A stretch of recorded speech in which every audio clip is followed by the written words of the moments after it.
Bom, hoje nós vamos dar uma repassada, uma revisada nos conteúdos das duas últimas aulas, a aula 5 e a aula 6, que foram a aula de higiene e limpeza e a aula de acidente com material biológico, tá? Bom, nós devemos saber que a higienização e a limpeza do hospital, ela é feita por uma empresa, né? Geralmente o hospital contrata empresas que têm essa especialidade, né? Então essa empresa ela tem a obrigação, ela tem como objetivo treinar aqueles profissionais que ela contrata para que faça essa higiene, essa limpeza de forma correta, com técnicas corretas, né? Porque diferente de uma limpeza normal de uma casa, a higiene do hospital ela é muito mais cautelosa, né? Deve se atentar com os equipamentos, né, os materiais, com a vassoura, rodo e todas aquelas ferramentas que se utiliza para fazer essa limpeza, que são ferramentas muito mais poderosas, vamos dizer assim, né? E também toda a logística da utilização dessas ferramentas, desses equipamentos. Então, contratando uma empresa terceirizada, é um modo de entender que aqueles profissionais façam exclusivamente aquela função, né?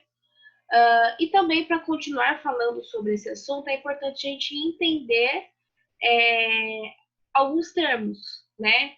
Termos esses como asepsia, antisepsia, esterilização e desinfecção, né?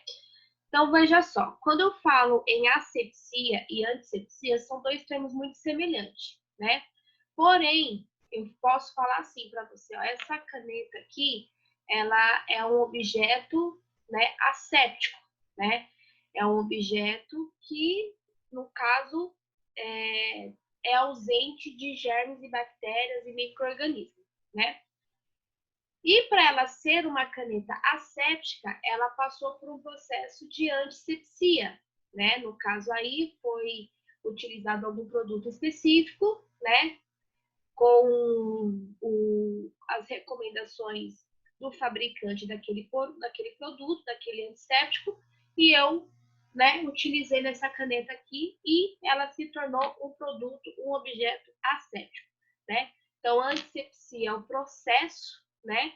É o método, vamos dizer assim, o ato de tornar aquele local, aquele objeto, aquela região, pele, mucosa, asséptica, ok? Então, um é o ato e o outro é a ação, né? Então, a antisepsia é o processo e o ato, e a asepsia é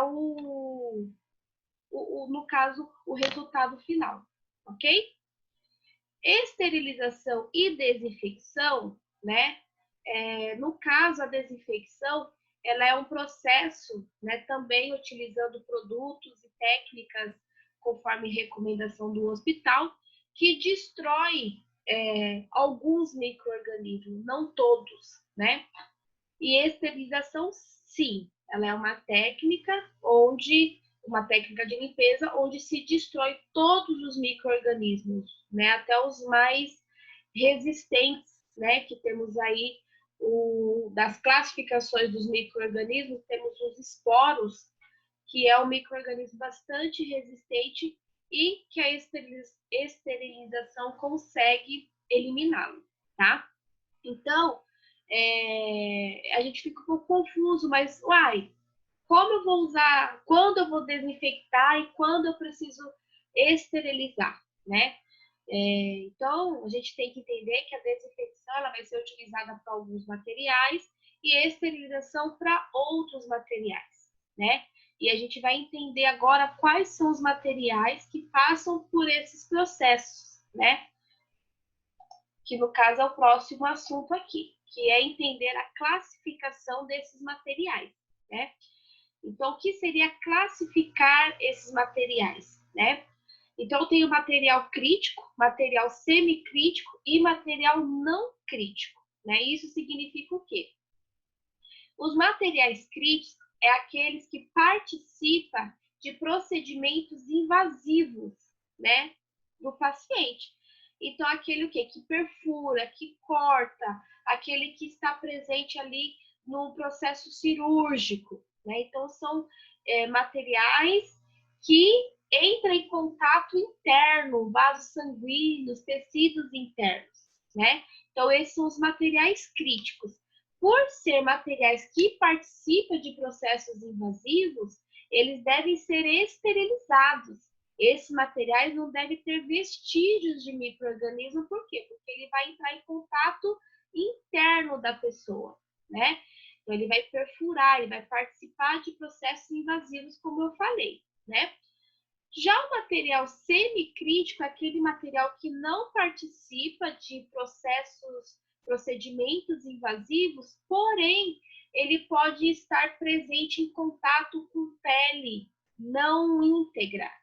E quando eu falo pele não íntegra, é aquela que tem alguma feridinha, né, que está ali cicatrizando, é aquela pele com alguma reação alérgica, alguma urticária, alguma coisa do tipo. Então, aquela pele que não está 100% saudável, porém, não é um procedimento invasivo, né? Então, no caso, esses materiais, a técnica de desinfecção já é o suficiente, não traz risco para esse paciente, tá? E materiais não críticos é aqueles que não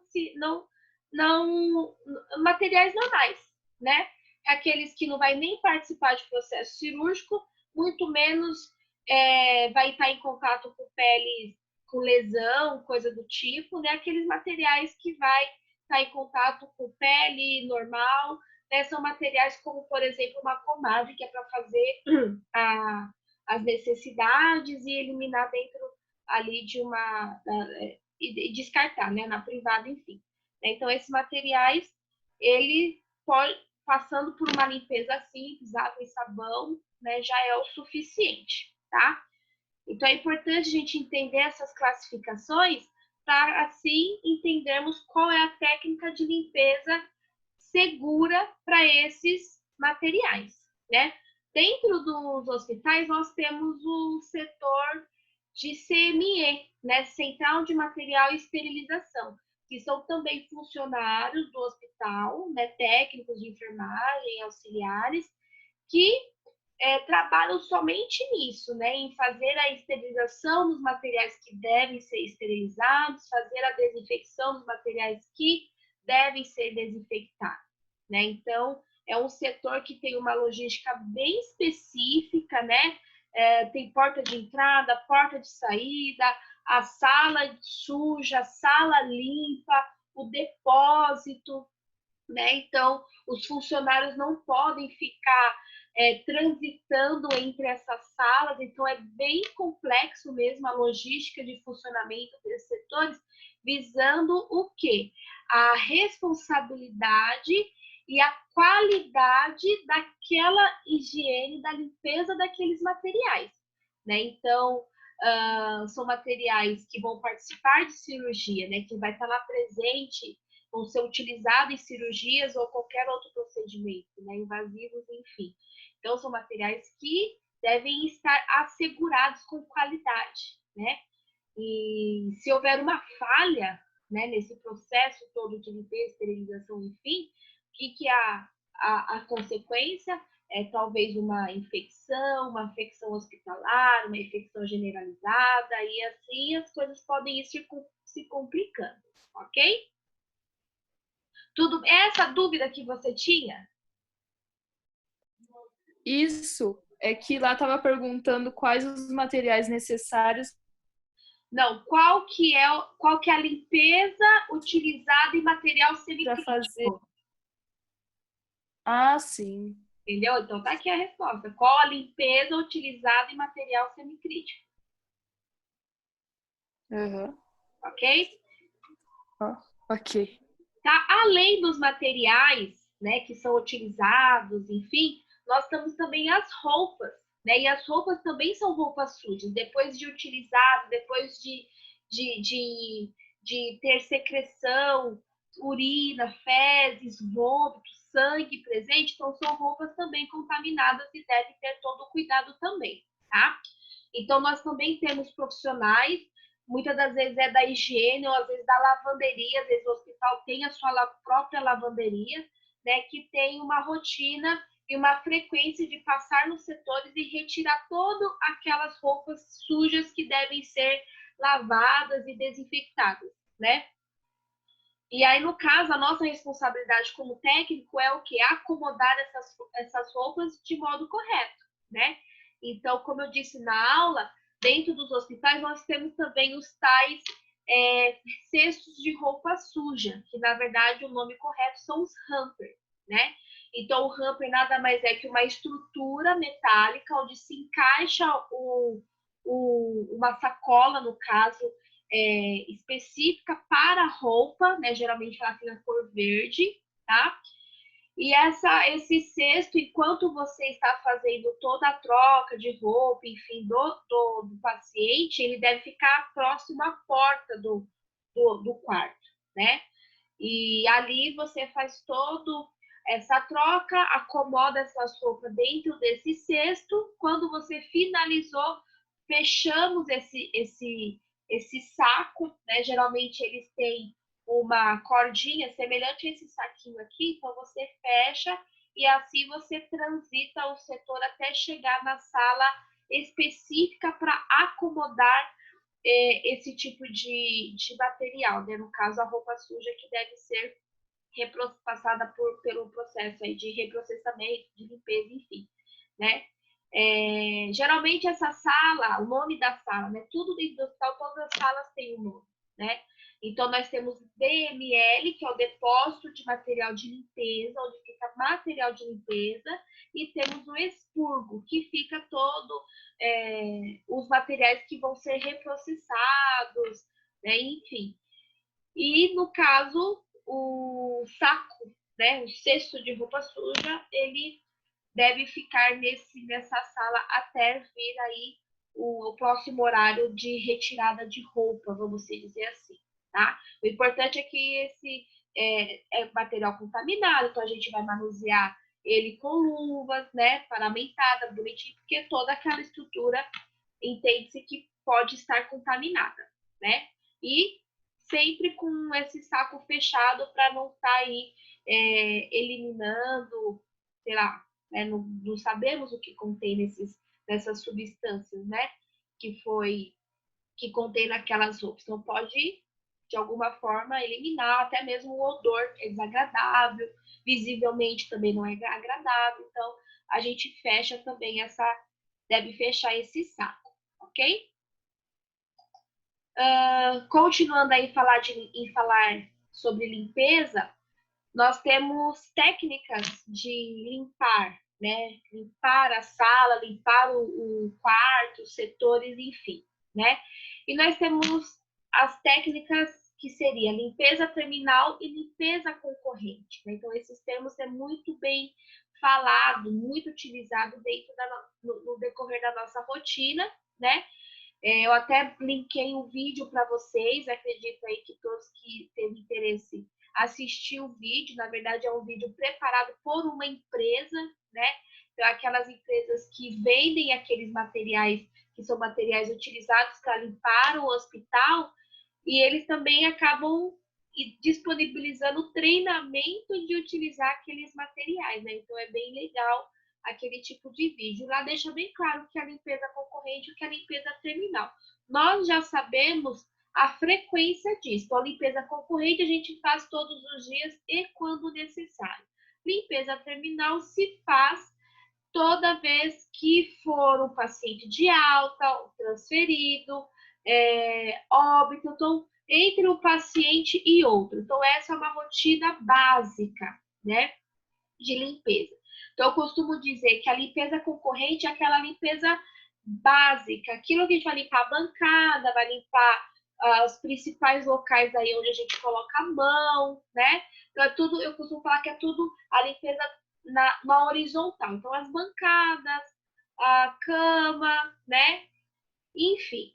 E a limpeza terminal já envolve o quê? Já envolve toda a extensão do leito, né? Já envolve toda a extensão da mesa de apoio, do armário de apoio, parede e chão, né? Então, a limpeza terminal já é uma limpeza mais pesada, ok?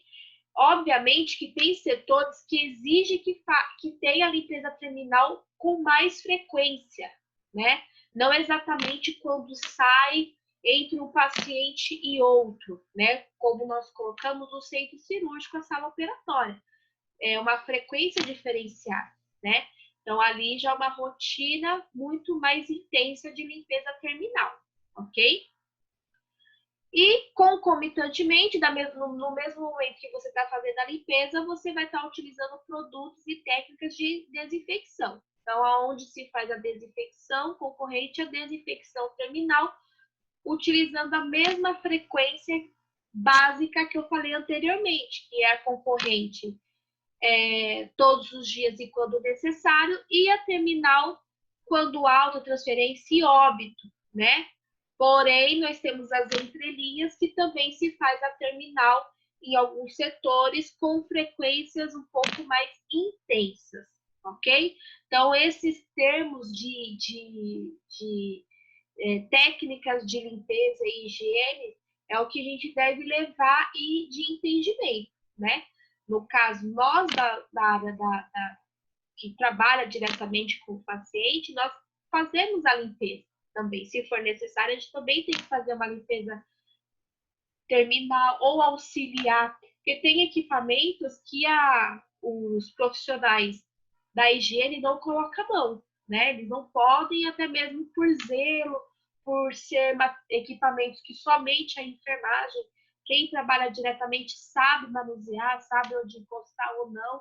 Então, são materiais mais específicos que é de responsabilidade nossa em fazer essa limpeza, ok? Se eu estiver indo muito rápido, você pode falar, tá? Bom, Não, até aqui dá para entender. então tá. Então, como eu estava falando, né? Então, cada setor, né, tem a sua rotina. Então, quando a gente falou de materiais, né? Críticos, semicríticos e não críticos. Essas classificações, né, críticas, semicríticas e não críticas, cabe também para definir os setores, né? Então, nós temos dentro dos hospitais áreas críticas. O que significa isso? Que seriam os setores que acomoda pacientes bem vulneráveis, né? Setores onde tem uma demanda de procedimentos invasivos com mais intensidade, aonde a gente entende que o risco de infecção é um potencial muito maior, né? Então, seria, por exemplo, a sala operatória, como a gente falou, né? Sala operatória, centro cirúrgico, UTI, né? Setores de hemodiálise, berçário, né? Por mais berço, só que nós devemos entender que seria um setor onde os pacientes que estão ali, no caso os bebês, são pacientes com baixa imunidade, né? Uma imunidade ainda que está amadurecendo, né? Ainda imatura. Então, são setores considerados áreas críticas, né? Considerado áreas críticas, então a rotina de limpeza ali vai ser mais intensa, né? Então, as desinfecções, concorrentes e terminais terá uma rotina diferenciada, né? Logicamente que cada hospital acaba tendo o seu protocolo, mas basicamente eles são bem semelhantes, ok? Áreas semicríticas é aquela que contém paciente, mas pacientes que já estão mais estabilizados, né? Então, as clínicas médicas, os ambulatórios, pronto atendimento, né? Onde o paciente não fica acomodado ali, né? Se o paciente está grave, ele vai estar indo para outros setores, né? Mas é onde se acomoda paciente com risco menor de transmitir infecção, pacientes que estão mais estáveis, vamos se dizer assim, tá? E as áreas não críticas seria aonde não tem acomodação de paciente, onde só tem a presença, a rotina ali de funcionários, né, atendentes, enfim. Então, uma sala de espera, a diretoria, né, setores onde, não, como eu falei, né, trabalha mais a questão burocrática, não diretamente com o paciente. Então, esses seriam as áreas não críticas. Então, considerando uma área crítica, uma área não crítica, a área não crítica, a gente passa ali uma vassoura, um pano, tira o pó, tá tudo certo, vai estar limpo, né? Agora, uma área crítica, uma UTI e uma sala operatória, né? Essa definição já não cabe, aí a limpeza é mais intensa, tá? Então, por isso a importância de a gente ter o conhecimento e o entendimento dessas classificações diárias, ok? Aqui desse slide a gente entende um pouquinho melhor, né, a frequência de limpeza, né? Então, nas áreas críticas, 2 vezes ao dia, então no início e no final do plantão, né? Dependendo da área crítica, uma sala operatória vai ser uma limpeza terminal de manhã e uma limpeza terminal à noite, né? No caso, no final do plantão, enfim. Então, aí vai depender o quê? Da demanda, da frequência de uso daquele centro cirúrgico, daquela sala operatória e também do protocolo estabelecido por aquele hospital, ok? A área semicrítica uma vez ao dia quando necessário e o mesmo se aplica para as áreas não críticas, ok? Uma vez ao dia e quando necessário, tá bom? Aqui nós vamos falar um pouquinho sobre o gerenciamento de resíduo hospitalar, né? O hospital produz muito lixo, né? Então, é lixo infectado, é lixo tóxico, é lixo comum, é uma demanda muito grande de lixo, né? E como qualquer estabelecimento que tem que se preocupar com, né, com esse gerenciamento de lixo, separar o que é reciclável, o que não é, lata, metal, enfim, o hospital também tem uma preocupação em gerenciar o lixo que ele produz, né? E essa intenção é uma obrigação, né? Até mesmo para assegurar o funcionário, então, para trabalhar, para os funcionários trabalhar de forma segura, né? Todos os profissionais envolvidos, não só o da enfermagem, mas também aquele que faz a limpeza do hospital, que tem a responsabilidade de colher, de coletar todos os lixos que já estão no seu limite máximo, né? Fazer todo esse manuseio e também aquele profissional da coleta do lixo, né? Aquele que vai lá retirar o lixo para levar lá para o local adequado lá para fazer todo o descarte correto e definitivo daquele lixo, né? Então, o gerenciamento de resíduos dentro do hospital, ele existe e ele é importantíssimo por conta disso, né? Então, lá na apostila, na aula que vocês tiveram, vocês viram que o lixo infectado é o lixo branco, né? Então, é o lixo que a gente fala muito no nosso dia a dia dentro do hospital. Ah, o lixo branco, onde tem o lixo branco? Cadê o lixo branco? Tal. E a gente tem que ter uma preocupação e uma responsabilidade, né? Porque eu já presenciei você lavar a mão, pegar o papel, né, o guardanapo lá descartável, a toalha, né, descartável, fazer a secar a sua mão e jogar no lixo branco. Quer dizer, lixo branco é lixo contaminado, é para você jogar aquela luva, aquelas gases, todo aquele material que não é pérfuro, né? Porém, materiais que têm a presença de sangue, de material biológico, né? Então, ali que a gente vai estar jogando esse lixo, né? Então, a partir do momento que eu cometo uma falha como essa, né, de tal forma de jogar um guardanapo, por exemplo, eu não estou trabalhando com responsabilidade nesse quesito, né? Porque aquilo vai ser pesado, é pago aquilo, né? Então é pesado, aquilo ali vai custar caro no final das contas, né? Então, saber diferenciar o lixo vermelho, o lixo tóxico, lixo químico, substâncias químicas e tal, né? Armazenar em um recipiente fechado, onde está lá escrito e bem destacado que é tóxico. Até mesmo vamos dizer assim, a lixeira, né, do hospital, ela é uma estrutura, um ambiente específico para ser uma lixeira. Então, a parte de arquitetura daquele local, ele é diferenciado, né? Você não vai passar em frente ao hospital e vai encontrar lá aquele cestinho de lixo igual das residências. Eles têm um local onde eles armazenam, um local fechado, protegido, né? Para que toda aqueles lixos contaminados não entrem em contato com pessoas e com o meio ambiente, né?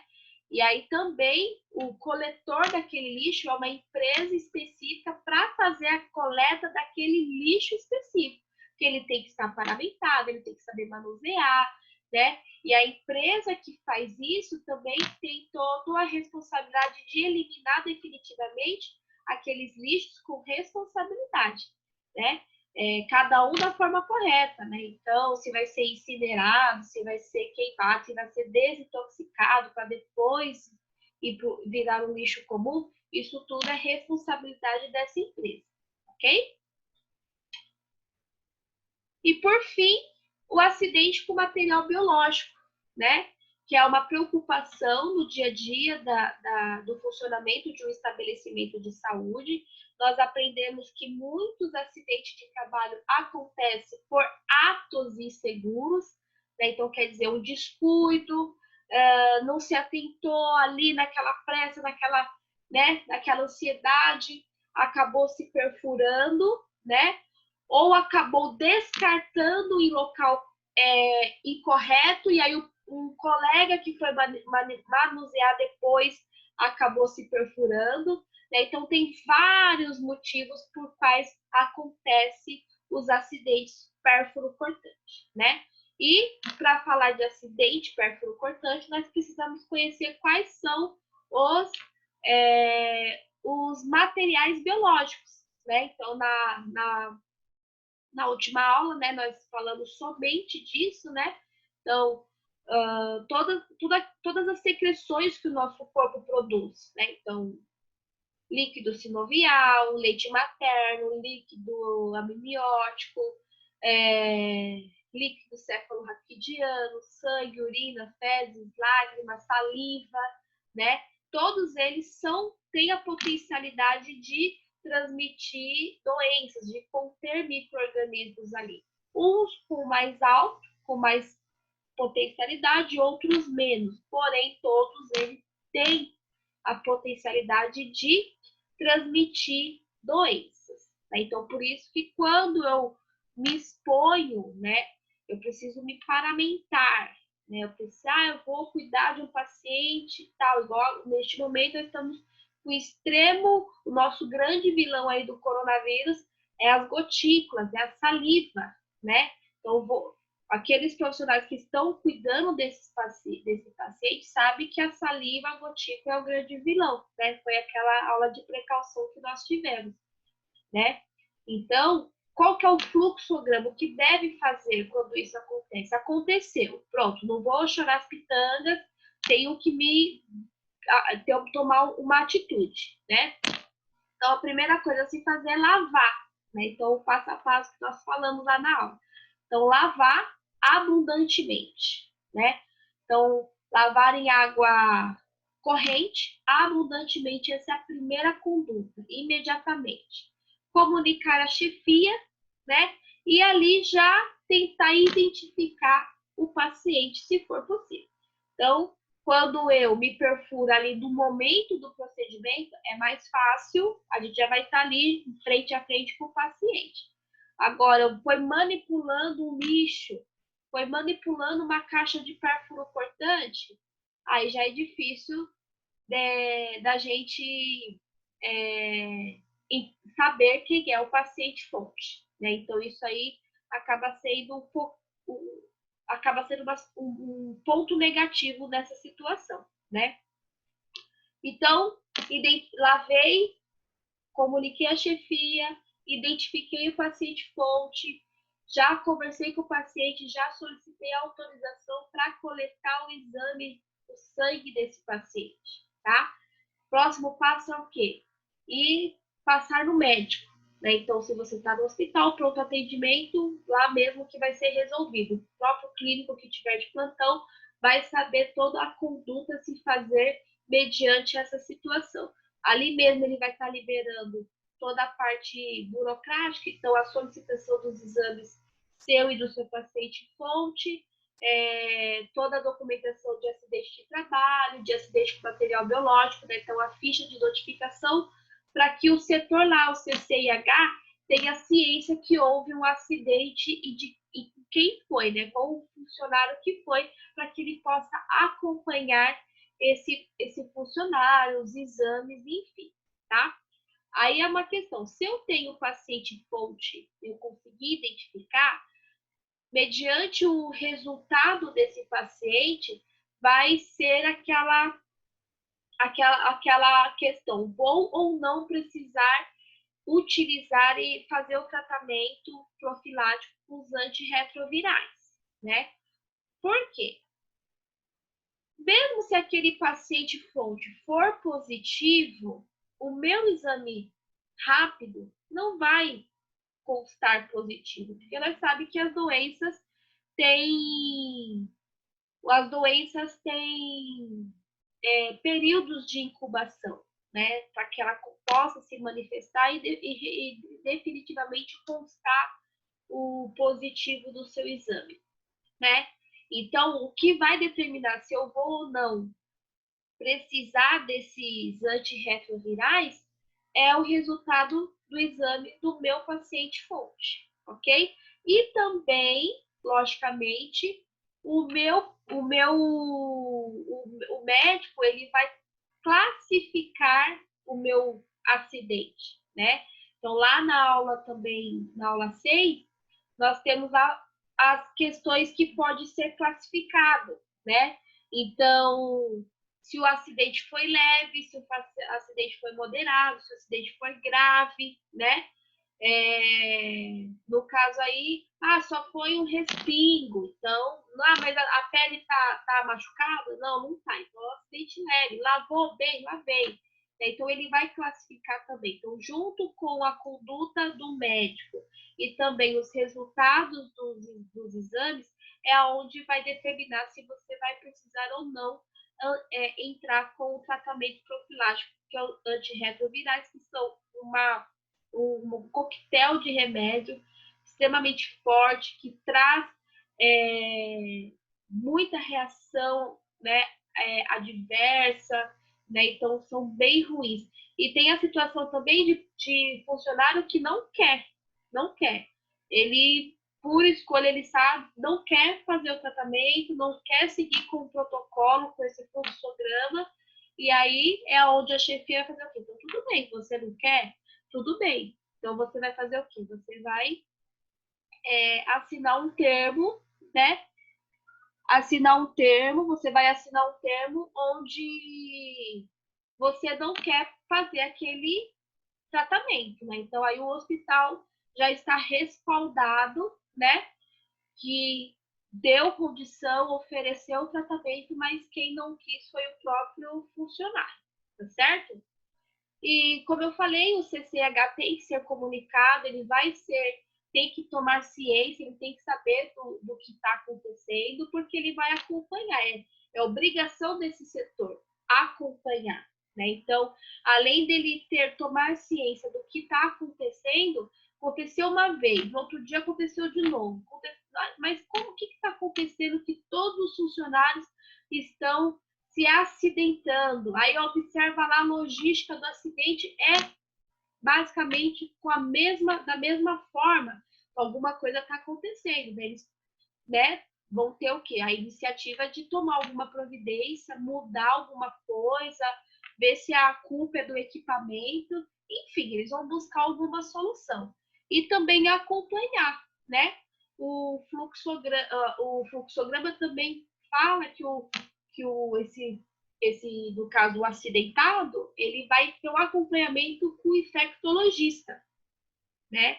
Então, se vai ser dentro do hospital ou se vai ser numa referência ali da região, ele precisa passar acompanhamento com o infectologista, né? Pode durar 3 meses, 4 meses, até 6 meses, né? O acompanhamento, pensando que algumas doenças se manifestam com um longo período, né? Dias e meses após, ok? Tudo bem até aí, Jéssica? Tudo ótimo. Eu tô anotando aqui no caderno. Se quiser que eu repita alguma coisa, pode falar, ok? Não, eu tô anotando aqui. É importantíssima essa questão do... Vocês vão ouvir falar muito sobre acidente com pérfuro cortante, né? O acidente com material biológico. A gente fala que é o protocolo de AMB, acidente com material biológico. Até mesmo quando vocês forem para estágio, isso tudo vai ser revisado, né, novamente, porque vocês devem estar preparados e saber o que fazer quando acontecer, se acontecer. Lógico que vocês vão ter toda a cautela, né, nos procedimentos e tal, né? No assunto anterior que nós falamos aqui de gerenciamento de resíduo, inclui também a questão dos pérfuros cortantes, né? Que nós falamos também lá na precaução padrão, que é aquela caixa de pérfuro cortante, né? Muitas pessoas conhecem ela como Descarpac, mas Descarpac é a marca, né? E existem outras marcas que produzem aquela mesma caixa, né? Mas é uma caixa amarela que é a caixa de pérfuro cortante, né? Tem outros modelos no mercado, mas a que a gente mais observa e o que mais tem no mercado é aquela caixa amarelinha de papelão mesmo, né? Ela é revestida por 2 camadas de papelão, então ela é bem resistente e que deve ser respeitada. Todo o modo de uso dela tem que ser respeitado. Então, o limite de pérfuros que se joga lá dentro tem que ser respeitado, o limite máximo, né? Tem locais que tenta e insiste em colocar mais, aí acaba, quando você vê, tem uma agulha apontada assim, já quase saindo para fora, então quer dizer, qualquer coisa, se esbarrar ali, descuidar, vai perfurar alguém. Então, o limite tem que ser respeitado, ok? Ok. Bom, aula revisada. Não sei se você já viu que temos atividade, que eu coloquei agora à tarde, tá bom? Então, essa aula eu vou liberar lá para os demais no YouTube. E, tendo dúvida, pode me chamar no WhatsApp, tá bom? Amanhã é feriado, mas o dia está sendo, todos os dias está sendo os mesmos, tá bom? Bom feriado para você, Tá bom bom. final de semana. E a próxima Igualmente. é ética, ok? Ok. Tchauzinho. Tchau. Boa noite. Tchau. Igualmente.